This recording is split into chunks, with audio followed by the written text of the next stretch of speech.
Delhi police के 79वें स्थापना दिन पर परेड में मेरे साथ उपस्थित श्रीमान श्री सतीश गोलचा जी, पुलिस आयुक्त दिल्ली पुलिस के उपस्थित सभी पूर्व पुलिस आयुक्त जिन्होंने शानदार परेड का प्रदर्शन किया है, दिल्ली पुलिस के मेरे प्यारे साथियों, दिल्ली पुलिस परिवार और दिल्ली के नगरजनों, आप सभी को दिल्ली पुलिस के 79वें स्थापना दिन की बहुत बहुत शुभकामनाएं देना चाहता हूं। मैं दिल्ली पुलिस ने अपनी स्थापना से ही शांति, सेवा और न्याय के संकल्प को हमेशा से चरितार्थ करने के लिए कोई कसर नहीं छोड़ी है। दिल्ली पुलिस का दायित्व, जिम्मेदारियां और इनके प्रदर्शन का औचित्य दिल्ली राजधानी होने के कारण हम सब जानते हैं कि पूरे देश के लिए महत्वपूर्ण है, क्योंकि दिल्ली का एक क्षेत्र एक शहर नहीं है, हमारे दिल की, देश की, लोकतंत्र की धड़कन है, देश के स्वाभिमान और अस्मिता का केंद्र है। और इसलिए राजधानी होने के नाते यहां की सुरक्षा का दायित्व सभी वैश्विक मानकों में उच्चतम होना बहुत जरूरी है। कई प्रकार की कूटनीतिक बैठकें, कई प्रकार के अंतर्राष्ट्रीय आयोजन, राष्ट्रीय पर्वों का आयोजन, महामहिम राष्ट्रपति महोदय का निवास, प्रधानमंत्री जी का कार्यालय और निवास, इस सभी को देखते हुए दिल्ली पुलिस की जिम्मेदारी बहुत बढ़ जाती है।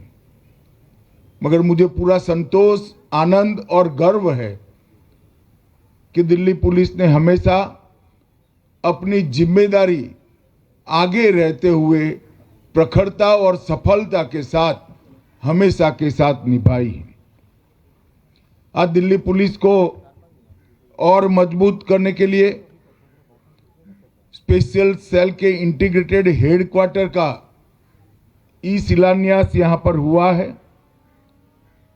लगभग 450 करोड़ की लागत से स्पेशल सेल के इंटीग्रेटेड हेडक्वार्टर जो बन रहा है,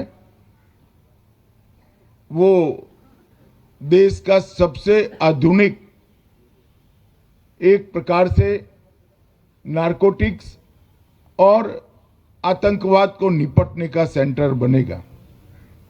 अत्याधुनिक indoor firing range, war room, cyber lab, प्रशिक्षण हॉल और कई प्रकार के आधुनिक उपकरणों से ये हेडक्वार्टर लैस होगा और पूरी देश की पुलिस के लिए एक आइडियल स्पेशल सेल हेडक्वार्टर बनकर उभरेगा, उसका मुझे पूरा विश्वास है।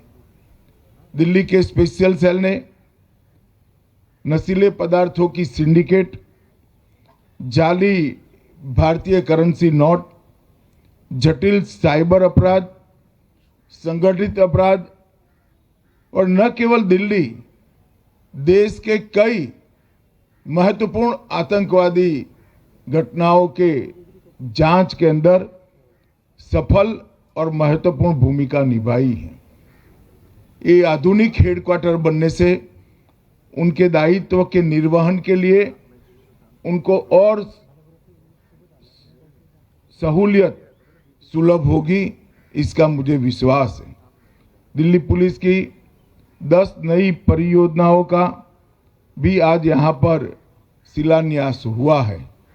पुलिस फैमिलीज वेलफेयर सोसाइटी के स्टॉल का भी कुछ ही समय के अंदर आज लोकार्पण होगा। और आज सबसे महत्वपूर्ण बात, सेफ सिटी प्रोजेक्ट, इसके पहले चरण का लोकार्पण करने का काम भी हुआ है। लगभग 857 करोड़ की लागत से आधुनिक इंटीग्रेटेड कमांड कंट्रोल, कम्युनिकेशन और कंप्यूटर सेंटर C4I दिल्ली की जनता को समर्पित किया जा रहा है। इसके साथ साथ 11 जिला स्तरीय C3I केंद्र और 75 स्थाना स्तरीय C2I इकाइयां भी इसके साथ एकीकृत होगी। 10,000 कैमरों से दिल्ली को जोड़ने के कार्यक्रम के प्रथम चरण में 2100 कैमरे भी लाइव जुड़ चुके हैं। दिल्ली में पहले से मौजूद 15,000 से ज्यादा कैमरे को भी इसके साथ जोड़ने का काम पूरा हो चुका है। और मुझे विश्वास है कि सेफ सिटी प्रोजेक्ट आने वाले दिनों में दिल्ली की सुरक्षा को बहुत आगे तक ले जाएगा।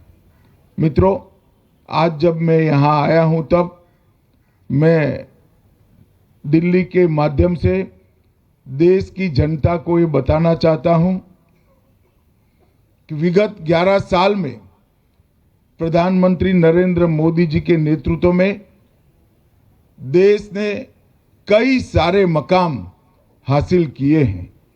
और इसमें आने वाले दिनों में जब देश में न्याय की बात होगी तब 3 नए आपराधिक कानून, हमारी नई न्याय संहिताएं, जिसका केंद्र न्याय नहीं दंड है, उसका जिक्र इतिहास जरूर करेगा। ये 3 आपराधिक नए कानून हमारे देश की जनता द्वारा चुनी गई संसद में पारित हुए हैं। अंग्रेजों द्वारा लगभग 150 साल पहले बनाए गए कानूनों को निरस्त कर अब न्याय केंद्रित न्याय प्रणाली हमने प्रस्तापित करने का काम किया है। आने वाले 2 साल के बाद इस कानूनों का पूर्ण इम्प्लीमेंटेशन होने के बाद मैं देश की जनता को विश्वास दिलाना चाहता हूं कि देश भर में किसी भी कोने में जो FIR होगी वो अपराधी को दंड देने का मतलब जो पीड़ित है उसको न्याय देने का काम सुप्रीम कोर्ट तक 3 साल में हम समाप्त करने की व्यवस्था कर देंगे। ये कानून के अंदर बच्चों और अपराधों के लिए, महिलाओं पर अपराधों के लिए एक अलग अध्याय जोड़ा गया है। EFIR और 0 FIR को कानूनी संबल दिया गया है। ICGS के तहत पुलिस, न्यायपालिका, फोरेंसिक साइंस, अभियोजन और कारागार, इस सभी को जोड़कर उनकी सेवाओं को ऑनलाइन करने का काम कर दिया है। छोटे अपराधों में दंड के रूप में सामुदायिक सेवाओं को पहली बार कानूनी जामा पहनाया गया है। 7 साल या अधिक सजा वाले मामलों में फोरेंसिक विजिट को अनिवार्य कर दिया गया है। देश के कानूनों में पहली बार आतंकवाद को परिभाषित किया गया है। देश छोड़कर भागे अपराधियों के लिए ट्रायल इन एब्सेंशिया की व्यवस्था की गई है। प्रोक्लेम्ड ऑफेंडर जिनके मामलों में सजा 10 वर्ष या उससे अधिक है, इस सभी के लिए ये व्यवस्था लागू होगी। घोषित अपराधियों की भारत के बाहर स्थित संपत्तियों को भी कुर्क और जब्त करने का प्रावधान किया गया है। डायरेक्टर ऑफ प्रोसिक्यूशन को उसको एक नए प्रकार से इस कानूनों में महत्व दिया गया है। दस्तावेजों की परिभाषा को विस्तार कर इलेक्ट्रॉनिक और डिजिटल रिकॉर्ड को कानूनी मान्यता देने का काम किया गया है और छोटे मोटे कम अपराध वाले मामलों में समरी ट्रायल का भी प्रोविजन किया गया है। मित्रों, मैं मानता हूं कि इसके कंप्लीट इम्प्लीमेंटेशन के बाद दुनिया भर के क्रिमिनल जस्टिस सिस्टम के कानूनों में सबसे आधुनिक हमारी न्याय संहिताएं होगी। इसमें किसी को संशय रखने की जरूरत नहीं है। इससे न केवल देरी कम होगी, सजा का दर भी बढ़ाने में हमें बहुत बड़ा मदद मिलने वाला है। आने वाले दिनों में जब ये कानून पूर्ण रूप से लागू होंगे, हमारे देश का दोषसिद्धि का दर लगभग 75% से ऊपर 80% के ऊपर ले जाने में हमें सफलता मिलेगी। असम, हरियाणा, गुजरात, कई सारे राज्यों में जहां अभी पूर्ण इम्प्लीमेंटेशन बाकी है, जुडिशरी से जुड़ा हुआ और अभियोजन से जुड़ा हुआ हिस्सा अभी हो रहा है, परंतु फिर भी 20% से ज्यादा दोषसिद्धि के दर में वृद्धि देख पा रहे हैं। ये 2014 से 2026 के 12 साल देश की आंतरिक सुरक्षा के लिए हमारा इतिहास हमेशा सुवर्णमयी कालखंड के रूप में इसको अंकित करेगा। 2014 के पहले हमारे देश में 3 समस्याएं नासूर की तरह 3-4 दशकों से हमारी आंतरिक सुरक्षा को चैलेंज देती थी। कश्मीर का क्षेत्र, पूरा नॉर्थ ईस्ट और कई राज्यों में 11 से राज्यों में फैला हुआ माओवादियों से पीड़ित क्षेत्र, ये तीनों क्षेत्र हमारी आंतरिक सुरक्षा को एक बहुत बड़ी चैलेंज देते थे।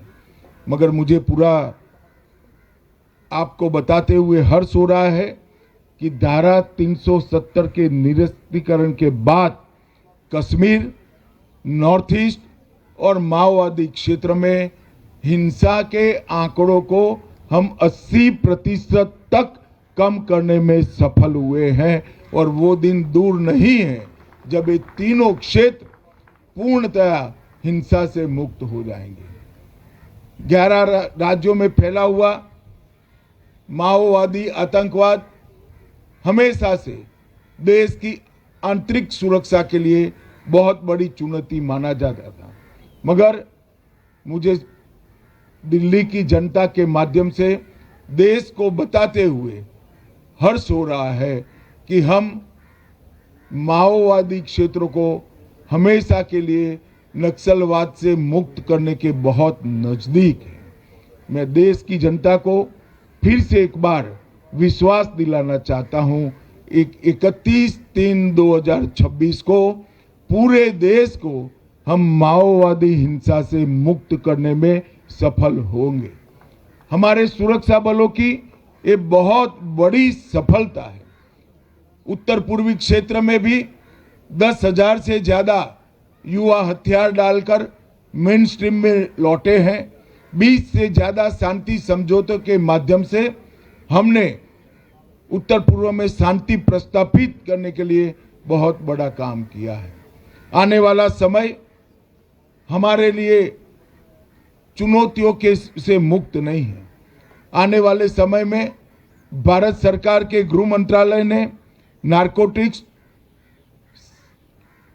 पूरे देश के अंदर सीसीटीवी कैमरा और कंट्रोल रूम का जाला बुनकर एक सुरक्षा का नया तंत्र खड़ा करना, इसको कानूनी समर्थन देना, बॉर्डर सुरक्षा के क्षेत्र में देश के हर लैंड बॉर्डर के अंदर सुरक्षा की व्यवस्था का मॉडर्नाइजेशन, देश को घुसपैठियों के मुक्त बनाना और तीनों न्याय संहिताओं को कंप्लीट इम्प्लीमेंटेशन पर आने वाले समय में देश के गृह विभाग का ध्यान रहेगा। मुझे पूरा विश्वास है 2029 के पहले इस सभी समस्याओं को निपटने के लिए हम सफल होंगे। मित्रों, दिल्ली पुलिस ने हमेशा से दिल्ली और देश के राजधानी क्षेत्र को सुरक्षित रखने के लिए हमेशा से पराक्रम का परिचय देश की जनता को कराया है। अनेक ऐसे मामले जो जटिल से जटिल थे उसको निपटाने में दिल्ली पुलिस ने सफलता प्राप्त की है। चाहे देश की संसद पर का हमला हो या अभी अभी लाल किले के सामने हुआ बम धमाका, दिल्ली की पुलिस ने अपनी निपुणता को, अपनी प्रखर शक्ति को संयोजित कर कर इस सभी मामलों में देश को सुरक्षित करने में बहुत बड़ा योगदान दिया है। आज 79वें स्थापना दिन पर मैं दिल्ली पुलिस के आयुक्त श्रीमान गोलचा जी और दिल्ली पुलिस के सभी जवानों को और उनके परिजनों को अनंत अनंत शुभकामनाएं देता हूं। वंदे मातरम।